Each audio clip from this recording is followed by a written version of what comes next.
the GoPro Chesty. What can it do? Well, you can actually put it on. You have to watch out for your hair and your glasses if you have a lot of hair or glasses. But then it will just be on your breast.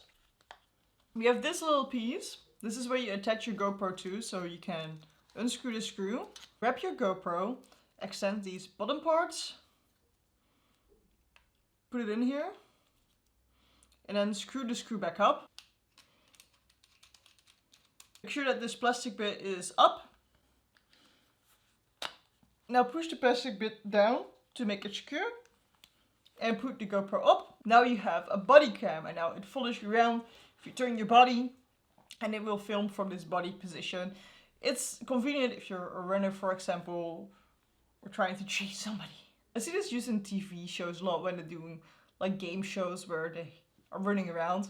They attach these to people's bodies and then they can film from their perspective as well.